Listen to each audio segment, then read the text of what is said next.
Hello friends, எல்லோரும் எப்படி இருக்கீங்க? Welcome to VarNivFoods channel. இன்றைக்கி நம்ம இந்த வீடியோவில் முழு பாவக்காய் பொரியல் எப்படி செய்கிறதுன்னு பார்க்கலாம். பாவக்காய் கசக்குன்னு சொல்லிட்டு நம்ம செய்யவே மாட்டோம். ஆனால் வாரத்துக்கு ஒரு தடவையாவது பாவக்காவை நம்மளுக்கு பிடிச்ச மாதிரி செஞ்சுக்கிறோனுங்க. பாவக்காய் பொரியல் நிறைய மெத்தடில் பண்ணலாம். நான் இன்றைக்கி முழுசாக தாங்க பொரியல் செஞ்சு காமிக்க போகிறேன். நான் 1/4 கிலோ பாவக்காய் வாங்கியிருக்கேன். நான் கொஞ்சம் மீடியம் சைஸ் தான் வாங்கியிருக்கேன். இதை விட இன்னும் பொடுசாக இருந்துச்சுன்னா இந்த பொரியலுக்கு ரொம்ப சூப்பராக இருக்கும். இப்போது இந்த பாவக்காவை நல்லா வாஷ் பண்ணி எடுத்துட்டு 2 டம்ளர் தண்ணி சேர்த்து நம்ம உப்பு, மஞ்சள் தூள் சேர்த்து வேக வச்சு எடுத்துக்கலாம். பாவக்காய் நல்லா வெந்திருக்கணும். நம்ம ஆட் பண்ண தண்ணி எல்லாமே நல்லா வற்றி பாவக்காய் ஃபுல்லாக நல்லா வெந்திருக்கணும். கொஞ்சம் கூட தண்ணி நம்ம வேஸ்ட் பண்ண தேவையில்லை. தண்ணியெல்லாம் நல்லா வற்றி பாவக்காய் வேகிறதுக்கு ஒரு 10 நிமிஷம் ஆகுங்க. இப்போது ஒரு பாதி வெந்ததும் இந்த மாதிரி கிளறி விட்டுக்கணும்.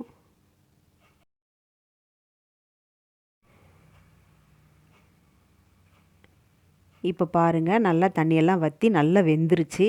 இப்போ இதை தனியாக வச்சுக்கலாம். இப்போது அடுப்பில் ஒரு பேன் வச்சுட்டு அதில் 2 ஸ்பூன் எண்ணெய் சேர்த்துட்டு எண்ணெய் சூடானதும் 1 ஸ்பூன் கடுகு, 1 ஸ்பூன் உளுந்தம்பருப்பு, கொஞ்சமாக கருவேப்பிலை இலைகளை சேர்த்து கிளறி விட்டுக்கோங்க. இந்த பாவக்காய் பொரியலுக்கு நான் சின்ன வெங்காயம் எடுத்திருக்கேன். சின்ன வெங்காயம் ஒரு 20 சின்ன வெங்காயத்தை பொடியாக நறுக்கி இதில் சேர்த்துட்டு நல்லா ஃப்ரை பண்ணிக்கலாம். வெங்காயத்தை சேர்த்ததும் நல்ல வெங்காயம் டீப் ஃப்ரை பண்ணணுங்க. அப்போ தான் இந்த பாவக்காய் பொரியலுக்கு நல்லாயிருக்கும்.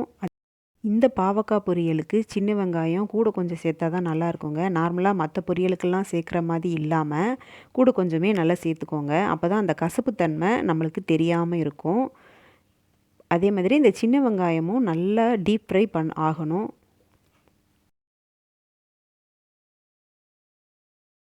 பாருங்கள், இந்த மாதிரி நல்லா ப்ரௌன் கலர் ஆயிடுச்சு, கோல்டன் ப்ரௌன் கலர் ஆயிடுச்சு. இப்போ இதில் 1 ஸ்பூன் குழம்பு மிளகாய் தூள் நான் சேர்க்குறேன். நம்ம ஏற்கனவே உப்பு, மஞ்சத்தூள் சேர்த்து தான் வேக வச்சுருக்கோம். இப்போ இது கூட நம்ம ஏற்கனவே வேக வச்சு எடுத்த பாவக்காவை இதில் சேர்த்துக்கலாம்.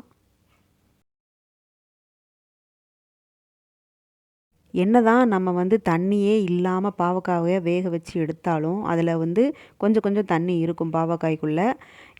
நம்ம டீப் ஃப்ரை பண்ண வெங்காயத்தோட இந்த பாவக்காயை சேர்த்துட்டு ஒரு 5 நிமிஷத்துக்கு இந்த மாதிரி நல்லா கிளறி விட்டுட்டே இருங்க.